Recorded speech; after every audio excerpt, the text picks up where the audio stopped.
Welcome to study IQ। Study IQ में आपका स्वागत है।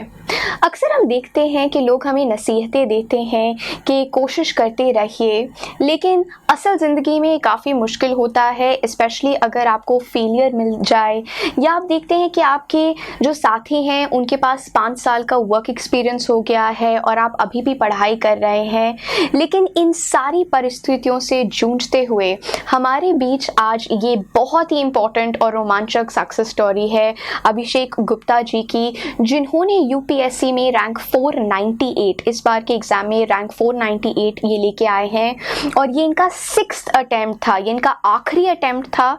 इससे पहले ये 4 बार इंटरव्यू स्टेज तक पहुंच चुके हैं और उसके बाद भी इन्होंने बिल्कुल भी निराशा को अपना साथी नहीं बनने दिया।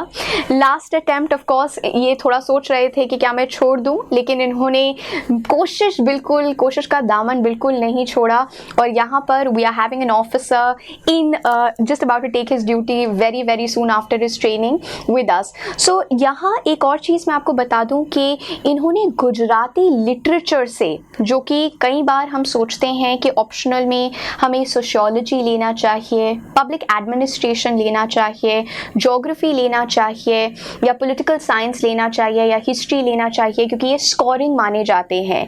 लेकिन हमारे पास हमारे साथ हैं अभिषेक गुप्ता जी, जो दिखाते हैं कि अगर आपको ऑप्शनल सिलेक्ट करना है तो वो आपके बैकग्राउंड के बेसिस पे होना चाहिए, आपकी रुचियों के बेसिस पे होना चाहिए, किसके प्रति आपका इंटरेस्ट है। और ये 4 टोटल बच्चे गुजराती लिटरेचर से इस बार उनका सिलेक्शन हुआ है 759 बच्चों में और ये उनमें से एक है। Welcome to study IQ and many congratulations. आपका 6th attempt was the best attempt, last attempt was the best attempt और वी आर सो ग्लैड कि आपने बिल्कुल कोशिश करते रहे आप। Congratulations once again, thank you so much for your time. आप यहाँ पे बताइए अपने एजुकेशनल बैकग्राउंड के बारे में, कैसे आप गुजरात से हैं और थोड़ा बहुत अपनी फैमिली के बारे में भी बताइए, क्योंकि ऑब्वियसली जानना चाहेंगे कि कहाँ से ये स्टार निकल के आया है, किस प्रकार की आपकी फैमिली थी और थोड़ा बहुत अपने एजुकेशनल बैकग्राउंड के बारे में बताइए। जी बेसिकली मैं अहमदाबाद से बिलोंग करता हूँ और मेरी जो स्कूलिंग हुई है वो गुजराती मीडियम में हुई है। उसके बाद फिर मैंने बीटेक किया निर्मा यूनिवर्सिटी से और उसके बाद फिर मैंने विप्रो टेक्नोलॉजीज में जॉब की और फिर वो मैं क्विट कर दी 2014 में और फिर मैंने यूपीएससी के लिए पढ़ाई शुरू की। उस टाइम पे मेरे पास 2 ऑप्शन थे, मैं पब्लिक एडमिनिस्ट्रेशन लूँ या गुजराती लिटरेचर लूँ। बट उस टाइम पे मुझे लगा कि गुजराती लिटरेचर मेरे लिए कंफर्टेबल भी है, क्योंकि 12th तक स्कूलिंग मेरी गुजराती मीडियम में हुई थी और मुझे नॉवेल्स पढ़ने का शौक़ भी था, जो गुजराती नॉवेल आती है, जो पोइट्री आती है, मुझे इसमें रुचि भी थी, तो इसलिए मैंने गुजराती लिटरेचर ऑप्ट किया और उसके साथ मैंने यूपीएससी का एग्ज़ाम दी। ग्रेट। अपने थोड़े परिवार वालों के बारे में बताइए, आप कहाँ से हैं गुजरात से, थोड़ा उसके बारे में बताइए, अपनी स्कूलिंग के बारे में बताइए। और यहाँ मैं आपको बताना चाहूँगी कि इनकी प्रारंभिक शिक्षा गुजराती में हुई थी। ये एक और कारण था कि इनका बहुत ज़्यादा इंटरेस्ट था गुजराती, सारे के सारे जो नॉवेल्स लिखे गए हैं या कोई भी साहित्य जो गुजरात से आया है उसमें इनकी बहुत ज़्यादा दिलचस्पी थी। तो आप अपनी थोड़ा प्रारंभिक शिक्षा के बारे में बताइए और कितना मुश्किल था गुजराती से, जो यहाँ पर ऑफ कोर्स आपने इंग्लिश मीडियम के थ्रू ये पूरा का पूरा पेपर लिखा है, तो उसमें स्विच करना कितना मुश्किल था? जी ma'am, actually schooling Gujarati medium में होने से जो गुजराती वर्ड पावर है वो मेरा काफ़ी स्ट्रॉन्ग रहा है, तो उससे मुझे लिखने में कोई दिक्कत नहीं होती थी। और गुजराती जो हमारा स्कूलिंग होता है तो उसमें जो गुजराती में जो सब्जेक्ट आता था तो वो जो हम पढ़ते थे वही ऑलमोस्ट चीज़ें यहाँ पे मुझे ऑप्शनल में पढ़नी पड़ती थी, तो उससे मुझे काफ़ी हेल्प मिली। ग्रेट। और आपने उसके बाद जब बीटेक करी और आपने जॉब भी किया, तो क्या वो कारण था जिसने आपको मोटिवेट किया कि नहीं, क्योंकि ऑब्वियसली आप बहुत ही प्रेस्टिजियस कंपनी विप्रो के साथ जुड़े हुए थे, आप एक अच्छे ओहदे पे थे, तो किस चीज़ ने आपको मोटिवेट किया कि नहीं ये मेरे लिए नहीं बना है, मैं एक ऑफिसर ही बनूंगा अगर बनूंगा तो, जैसे कि अब आप बन भी गए हैं, तो क्या था वो मोटिवेटिंग फैक्टर जिसने आपको स्विच करवाया कि नहीं बीटेक ठीक है, अपना पूरा का पूरा जॉब भी ठीक है, लेकिन मुझे यूपीएससी की तैयारी करनी है, तो क्या कारण था? एक्चुअली मैम जब मैं कॉलेज में था तो एक सेमिनार मैंने अटेंड किया था। उस टाइम पे एक सर थे, actually I am not able to remember his name, but उन्होंने एक चीज़ बोली थी कि लाइफ में अगर आपको सक्सेस होना है और कुछ अच्छी पोस्ट पे पहुंचना है तो आपके पास 3 आई में से एक आई होना चाहिए, आइदर आईआईटी, आइदर आईआईएम और आईएएस। और मेरा ग्रेजुएशन निरमा से चल रहा था, तो आईआईटी पॉसिबल नहीं था और एमबीए करने में मेरा इंटरेस्ट नहीं था। तो मेरा उसी टाइम से मन था कि मैं आईएएस की तैयारी करूं। बट कॉलेज तक मैं पूरा अहमदाबाद में रहा, तो मुझे आउटसाइड वर्ल्ड का इतना एक्सपोजर नहीं था। और मेरी कंपनी जो विप्रो टेक्नोलॉजीज़ है उसमें भी मेरा प्लेसमेंट हुआ था कॉलेज से।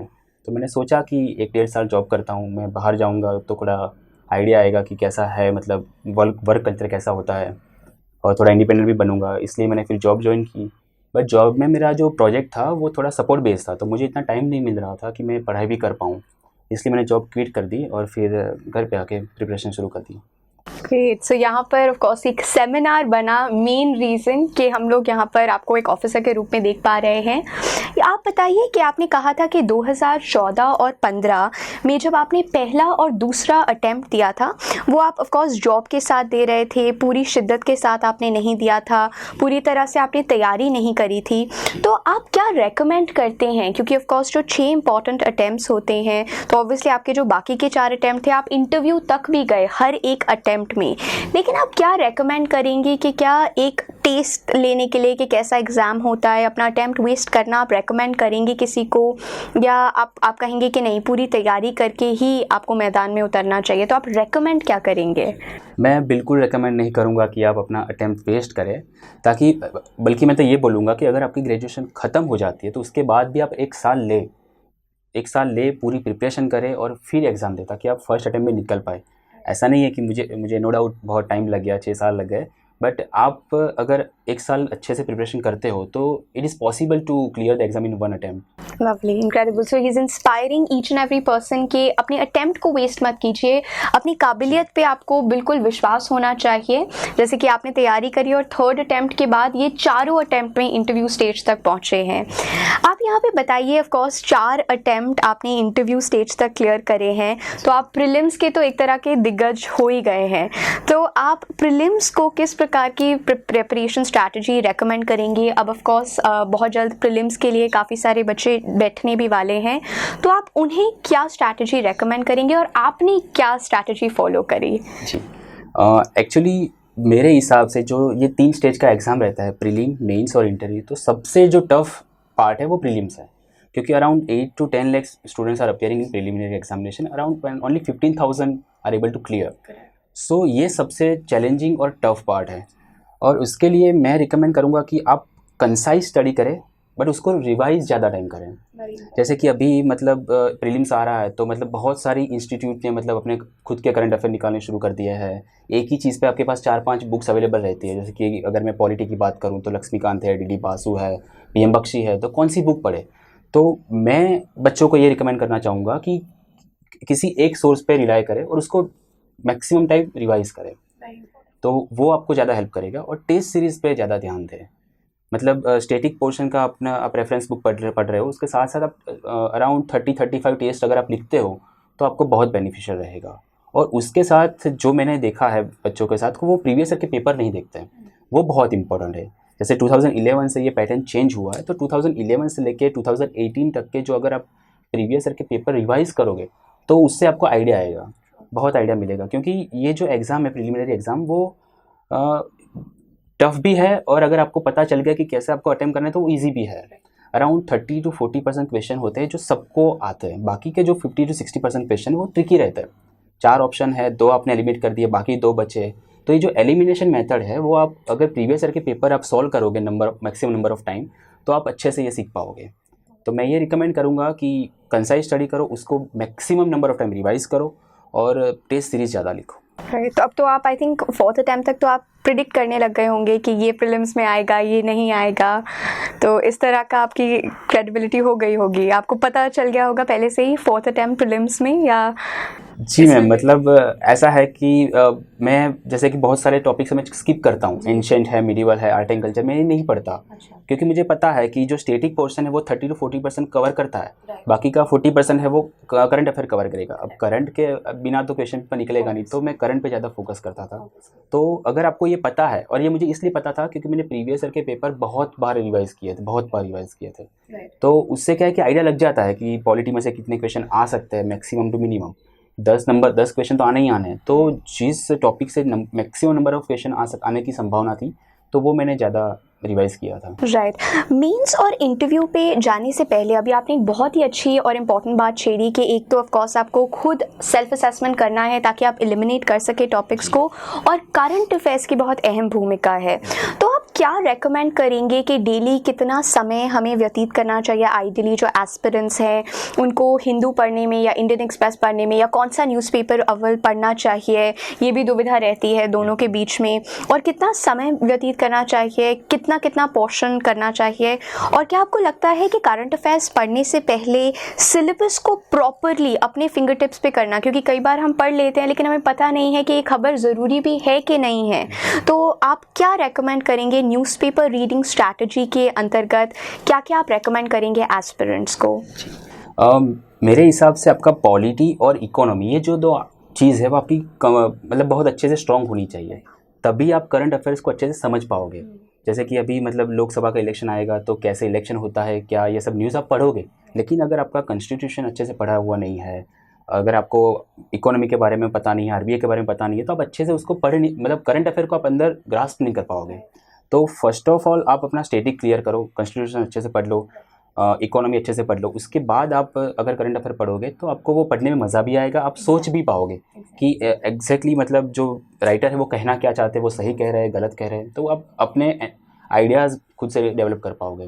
बिल्कुल सही, क्योंकि वैसे ही इतने सारे फैक्ट्स हैं, और अगर आप न्यूज़ भी लर्न कर रहे हैं क्योंकि आप अंडरस्टैंड नहीं कर पाएंगे तो वो मुश्किल हो जाएगी। तो आपको ये कॉन्सेप्ट, आपने बहुत अच्छी बात कही कि इकोनॉमिक्स और पॉलिटी के टर्म्स, आपका जो स्टैटिक पोर्शन है वो क्लियर होना चाहिए करंट अफेयर्स पे आने से पहले। अब मेंस में आपकी क्या स्ट्रैटेजी रही थी, ये हम लोग आपको स्टार्टिंग से पूछ रहे हैं। आपका optional of course Gujarati literature था, बट ओवरऑल अगर आप मेंस को देखेंगे तो आप क्या क्या रेकमेंड करेंगे, और आपके लिए क्या स्ट्रैटेजी काम की कि आपने आंसर राइटिंग, जैसे आपने कहा कि प्रीलिम्स में अपने पूरे रिसोर्सेज को कम कीजिए और मॉक्स दीजिए, ठीक उसी प्रकार से मेंस के लिए क्या स्ट्रैटेजी रही थी आपकी, और क्या क्या चीज़ें आप रेकमेंड करेंगे एस्पिरेंट्स को?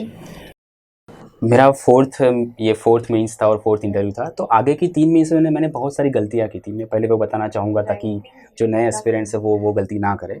मैंने आंसर राइटिंग बहुत कम की थी, तो आंसर राइटिंग करें, उसके दो वेज है, आप कैसे भी करें, मतलब डेली एक एक क्वेश्चन लिखना भी अच्छा है, या तो फिर जैसे ही मेंस आता है आपका उससे 1 महीना पहले आप पूरा पेपर लिखना स्टार्ट करें।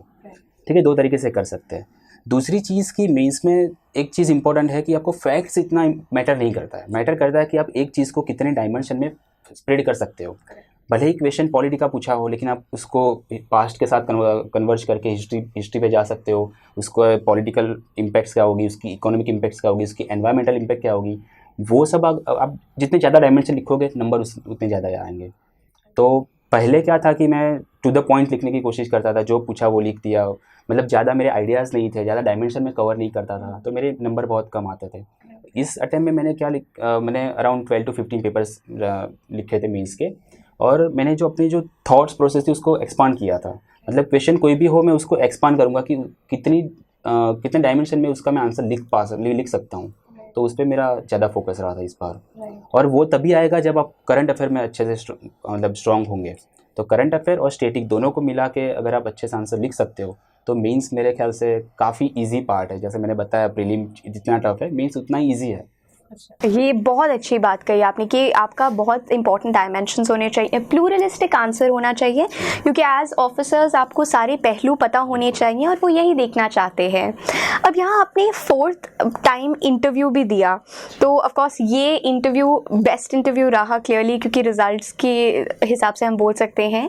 तो आपको क्या लगता है कि इंटरव्यू के लिए किस तरह की प्रेपरेशन होनी चाहिए, और चाहे आप जितना प्रेपरेशन करके जाएँ, जितनी अच्छी तरह से अपने डिटेल्ड एप्लीकेशन फॉर्म को उसके ऊपर अध्ययन करके जाएं, लेकिन क्या आपको लगता है कि उस टाइम पे प्रेजेंस ऑफ माइंड होना ज़रूरी होता है, या आप क्या रेकमेंड करते हैं कि इंटरव्यू को प्रिपेयर करने की क्या स्ट्रैटेजी रहनी चाहिए? इंटरव्यू की प्रिपरेशन मेंस का रिजल्ट आने के बाद प्लीज़ शुरू मत करें। जैसे आप मेंस का एग्ज़ाम लिखते हो उससे पहले डिटेल एप्लीकेशन फॉर्म भरना होता है, तो आपकी इंटरव्यू की प्रिपरेशन वहीं से स्टार्ट हो जाती है कि आप डेफ में क्या लिखते हो, आपकी हॉबी क्या लिखते हो, आपने कहाँ जॉब की, आपके पास क्या क्या सर्टिफिकेट्स है। तो ये सब जो आप फील करते हो तो वो ज़रा ध्यान से सोच समझ कर करें, क्योंकि इसी के बेस पे आपका इंटरव्यू होगा। कई बच्चे करते हैं कि मतलब हॉबी ना हो फिर भी लिख देते हैं, तो उनको इंटरव्यू में दिक्कत हो जाती है। तो ऐसा प्लीज़ ना करें। अगर हॉबी नहीं है तो उसको ब्लैंक भी छोड़ सकते हैं, और अगर जो हॉबी है जिस पे आपने अच्छे से काम किया हुआ है वही लिखें। फिर इंटरव्यू की प्रिपरेशन मीन्स जैसे ख़त्म होता है उसके बाद तुरंत शुरू करने की ज़रूरत नहीं, लेकिन करंट अफेयर आप रेगुलर पढ़ते रहो, क्योंकि 50% ऑफ द आपका इंटरव्यू जो है वो करंट पे चलेगा, करंट में क्या क्या इवेंट्स हो रही है उसके ऊपर चलेगा। और मैंने 2 सोर्स पे ज़्यादा रिलाई किया था, एक स्टडी IQ और एक RS टीवी, राज्यसभा टीवी। दोनों ने मुझे बहुत हेल्प की इस इंटरव्यू में, क्योंकि हर बार पॉसिबल नहीं है कि आप बहुत सारे न्यूज़पेपर से सब कुछ कवर कर पाओ। तो और स्टडी IQ में क्या है कि जैसे कि स्पेशली प्रशांत धवन सर हो गए, वेरोनिका मैम हो गए, तो ये जो कोई भी टॉपिक है उसको अच्छे से डाइवर्सिफाई करते हैं कि इसके पॉजिटिव एस्पेक्ट ये है, इसके नेगेटिव एस्पेक्ट ये है, और जो मिडल पाथ हमें क्या लेना चाहिए आंसर में, तो ये भी अच्छे से एक्सप्लेन करते हैं। तो बहुत सारे डायमेंशन हमें सीखने को मिलता है। तो आप यूट्यूब पे भी अच्छे से रिलाई कर सकते हो इंटरव्यू की प्रिपरेशन के लिए खास करके। राइट। आप जब इंटरव्यू देने गए तो किस प्रकार के क्वेश्चंस आपसे पूछे गए थे? क्या वो डैफ से रिलेटेड थे या नॉर्मल रिलेटेड थे या सिनेरियो बेस्ड क्वेश्चंस थे? तो किस प्रकार के क्वेश्चंस आपसे पूछे गए और क्या कोई क्वेश्चन था जो आपने एंटिसिपेट नहीं किया था या आप कहीं पे रुक गए थे वहाँ पर, वैसा कोई क्वेश्चन रहा? जी, एक्चुअली मेरा जो इंटरव्यू गया वो 3 चीज़ों पे चला था। एक, मैं गुजरात से हूँ तो अहमदाबाद के ऊपर और लिटरेचर के ऊपर क्वेश्चन आए थे। उसके बाद सेकंड मेरी जो हॉबी थी, मेरी हॉबी थी स्विमिंग एंड क्रिकेट, तो दोनों पे मुझे क्वेश्चन आए थे। और थर्ड था टेक्निकल बैकग्राउंड, मेरा इसी है तो टेक्निकल क्वेश्चन आए थे। वैसे मेरा एक अच्छे फ्लो में गया था, बट जो क्रिकेट के ऊपर था और इंडिया पाकिस्तान के बीच जब वर्ल्ड कप भी आएगा तो उसके ऊपर थोड़ी आर्ग्यूमेंट्स अच्छी बनी थी। और आप क्या रेकमेंड करते हैं कि न्यूट्रल पर्सपेक्टिव रखना चाहिए या आपको किसी का साइड्स लेनी चाहिए? तो क्या रेकमेंड करेंगे इंटरव्यू के लिए? ये क्वेश्चन पे डिपेंड करता है। आप हर बार न्यूट्रल पाथ नहीं ले सकते, आपको कभी ना कभी तो आपको साइड लेनी पड़ेगी। ऐसे जब आप ऑफिस में जाओगे तब भी मिडल पाथ हर बार अवेलेबल नहीं होता है। तो आई सजेस्ट कि हाँ, अगर आपको साइड लेनी पड़े तो आप बिल्कुल ले सकते। राइट। अब यहाँ पर ऑफ कोर्स ये सारी चर्चा हो गई अबाउट कैसे स्ट्रैटेजी रहनी चाहिए। एक बहुत इंपॉर्टेंट पॉइंट मैं पूछना चाहूँगी कि कहने में ये बहुत आसान होता है कि आपका 6th अटैम्प्ट था और आपने 6th अटैम्प्ट में क्लियर कर लिया। इससे पहले आपने SSC CGL के एग्ज़ाम को भी क्लियर करा, आप उधर इंटरव्यू के लिए नहीं गए क्योंकि आपका तब UPSC इंटरव्यू सिलेक्शन भी हो गया था। और आप पहले बता रहे थे कि किस प्रकार से आपके कुछ दोस्त मित्र जो थे उनके 5 years ऑफ वर्क एक्सपीरियंस भी हो गया था, जबकि आप पढ़ाई कर रहे थे 5 साल तक। तो कैसे, कहने में बहुत आसान हो जाता है, लेकिन आपने कैसे इस पूरे स्ट्रेस को मैनेज किया? और आई एम श्योर कि आप बीच में कभी फ्रस्ट्रेट हुए होंगे, तो आपने कैसे उस फ्रस्ट्रेशन को फेस किया? SSC CGL में मेरा CBI में सिलेक्शन हुआ था, लेकिन मैंने वो ज्वाइन नहीं किया क्योंकि मैं UPSC में अपनी प्रिपरेशन कंटिन्यू करना चाहता था। और वो ये 2015 की बात है। तो उसके बाद आज देखें तो 4 साल हो गए। तो 4 साल विदाउट जॉब फ्रस्ट्रेशन बहुत आता है। तो इसमें मेरा जो पेरेंटल सपोर्ट था वो बहुत ट्रेमेंडस था। मेरे पापा रिज़ल्ट के अगले दिन तक मुझे बोलते थे कि बेटा, अगर इस बार भी नहीं होता है तो टेंशन मत करना, तुम्हें पढ़ाई करनी है तुम करो, मेरी रिटायरमेंट अभी 4-5 साल बाकी है। तो ये जो सपोर्ट पेरेंट्स का होता है वो बहुत ही हेल्पफुल करता है। फिर मेरी सिस्टर ने भी मुझे काफ़ी सपोर्ट किया क्योंकि वो भी इस प्रिपरेशन में है। Then last year I got engage and definitely she brought me some luck. और वो भी इस प्रिपरेशन में है, तो she used to tell me that you are better than others. तो ये जो छोटी छोटी चीज़ें होती है ना, वो आपको कंटिन्यूसली मोटिवेट करती है कि हाँ, मैं ये कर सकता हूँ। और अपने फ्रेंड्स, फैमिली ये जितना सपोर्ट करेंगे उतना आपको और कोई मेरे ख्याल से नहीं कर पाएगा। तो डेफिनेटली इसमें फ्रेंड्स का और फैमिली का सपोर्ट बहुत ही हेल्पफुल रहा और उसकी वजह से मैं आज यहाँ पे पहुँच पाया हूँ। और कुछ एक्टिविटीज़ जो आप करते थे मे बी अपने स्ट्रेस लेवल्स को कम करने के लिए, या कुछ आपकी रुचि रही होगी? ऑफ कोर्स गुजराती लिटरेचर अपने आप में एक बहुत ही इंपॉर्टेंट हॉबी थी जो आप पढ़ते थे, लेकिन उसके अलावा कोई ऐसी चीज़ जिसने आपको मोटिवेटेड रखा? जी, एक्चुअली मुझे टीचिंग का शौक़ था, तो मैं टीचिंग करता आया हूँ। फाइनेंशियली भी मैं स्टेबल रह पाऊँ क्योंकि जॉब नहीं थी, इसलिए मैं टीचिंग करता था। तो जो स्टेट गवर्नमेंट की जो एग्ज़ाम होती है उनकी तैयारी करने वाले बच्चों को मैं पढ़ाता था। तो वो काफ़ी हेल्पफुल रहता था क्योंकि इस टाइम अगर आप फ्रस्ट्रेटेड हो और 20 बच्चों को पढ़ाओगे तो आपका माइंड थोड़ी देर के लिए डाइवर्ट हो जाएगा। फिर उसके बाद लगेगा कि हाँ चलो, I am stable now I can study. तो ये चीज़ थी जो मुझे बहुत हेल्प करती थी। राइट। या प्रीलिम्स के स्ट्रैटेजी के दौरान बोल ही चुके हैं कि किस प्रकार से आपको अपने रिसोर्सेज को लिमिट करना चाहिए और उन्हीं पे ही अच्छी तरह से अध्ययन करना चाहिए। लेकिन फिर भी आपको क्या लगता है कि आप क्या रेकमेंड करेंगे, क्योंकि आजकल क्या हो गया है कि ऑनलाइन बहुत सारे सोर्सेज अवेलेबल हैं जिसकी वजह से हम काफ़ी ज़्यादा मुश्किल में आ जाते हैं कि क्या पढ़ें क्या नहीं पढ़ें। तो क्या ऑनलाइन सेल्फ स्टडी एक मोड है जो आप रेकमेंड करेंगे, या आप सोचते हैं कि नहीं, ऑर्गेनाइज्ड तरीके से कोचिंग के साथ जुड़ना ज़रूरी है इस एग्ज़ाम को क्लियर करने के लिए? अगर मेरे जैसे कोई है जो अहमदाबाद में रहता है और दिल्ली नहीं आ सकता, तो उनके लिए मैं बोलूँगा कि ये जो ऑनलाइन जो स्टडी है वो बहुत ही हेल्पफुल रहेगा। और मेरा 50-50% था, मतलब 50% मैंने जो बुक्स वगैरह पढ़ी वो मतलब घर पे बैठ के पढ़ी थी, और बाकी का जो करंट अफेयर वाला जो सेक्शन था वो मुझे ऑनलाइन पढ़ने में काफ़ी मज़ा आता था और अच्छे से मैं उसको लंबे टाइम तक उसको याद भी रख सकता था।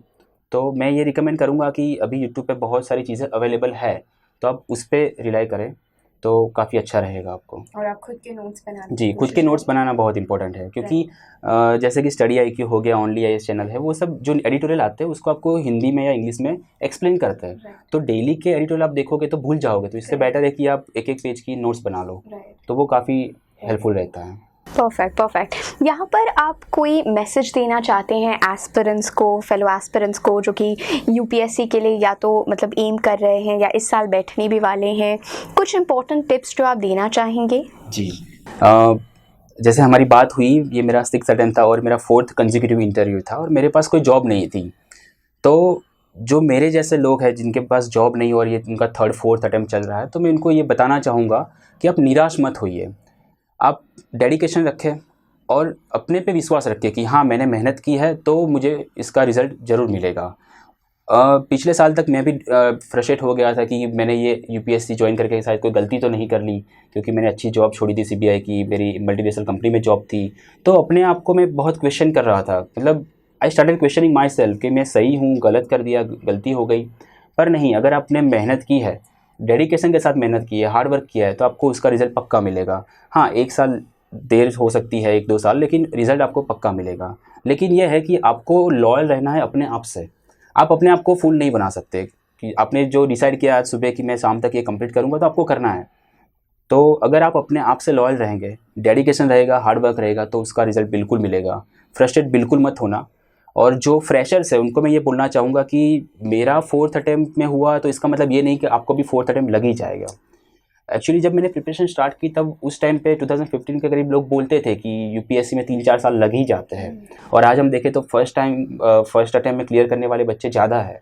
तो ऐसा कुछ नहीं है कि फर्स्ट अटेम्प्ट में क्लियर नहीं हो सकता, बिल्कुल हो सकता है, बट आपको कंसाइज स्टडी, मतलब एक प्रॉपर गाइडेंस की ज़रूरत है। अगर अच्छे गाइडेंस के साथ हार्ड वर्क करोगे, डेडिकेशन के साथ, तो बिल्कुल आप फर्स्ट अटेम्प्ट में निकाल सकते हो। और अगर ड्यू टू एनी रीज़न कि आपने कोई टेस्ट सीरीज़ नहीं लिखी या तो आंसर राइटिंग प्रैक्टिस नहीं की और आपका सिलेक्शन नहीं भी होता है, तो आप डीमोटिवेट मत होइए, अपने आप को किसी ना किसी चीज़ से मोटिवेट रखिए। जैसे कि मेरी एक चीज़ थी कि मैं UPSC करना क्यों चाहता हूँ, मैं IAS बनना क्यों चाहता हूँ, ये सवाल जब मैं अपने आप को पूछता था तो मैं ऑटोमेटिक मोटिवेट हो जाता था कि हाँ, मुझे ये करना है, इसलिए मैं IAS बनना चाहता हूँ।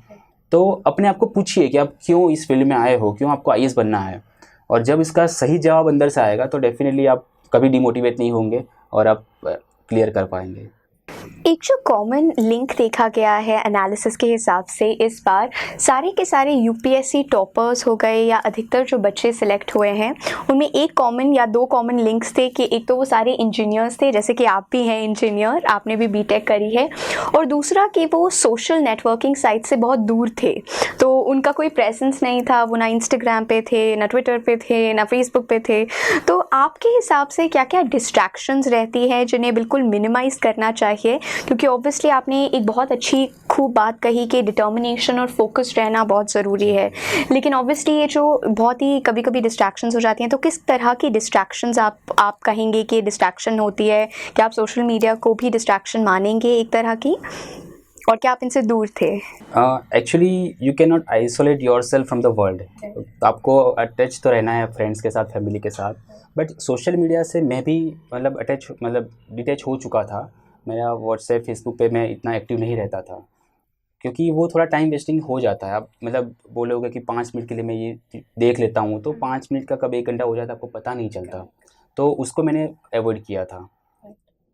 और कंक्लूड करते हुए ऑफ कोर्स आपने बहुत सारे लोगों को थैंक्स दिया, बट कंक्लूड करने से पहले आप कोई स्पेशल थैंक्स देना चाहेंगे फैमिली, फ्रेंड्स या किसी मेंटोर को? ऑफ कोर्स ये जो सेमिनार था जैसे आपने कहा जिसने आपको रियलाइज़ कराया कि 3 आईज़ होने चाहिए और उनमें से आपने अपना आई सिलेक्ट किया IAS का, तो वो तो ऑफ कोर्स बहुत ही ज़्यादा इंस्पायरिंग स्टोरी थी।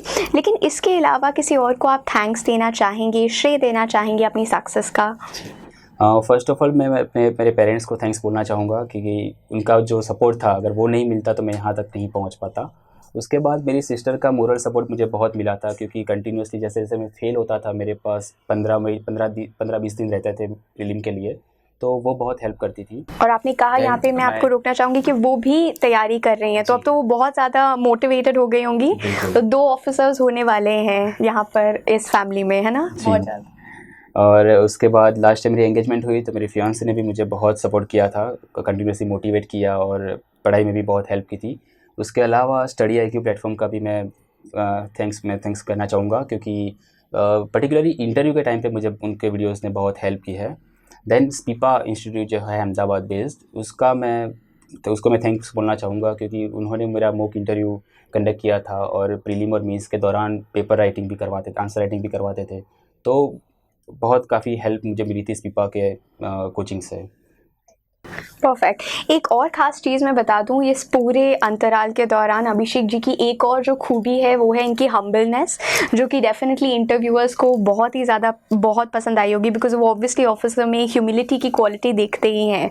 यहाँ पर आई थिंक आफ्टर एक क्वेश्चन के बाद हर क्वेश्चन में कुछ ना कुछ आपके लिए टेक अवे रहा होगा। इंपॉर्टेंट टिप्स इन्होंने शेयर की अपनी स्ट्रैटेजी से, कैसे ये बिल्कुल डीमोटिवेटेड नहीं हुए और 6th अटेम्प्ट फाइनल अटेम्प्ट को अपना बेस्ट अटेम्प्ट किया।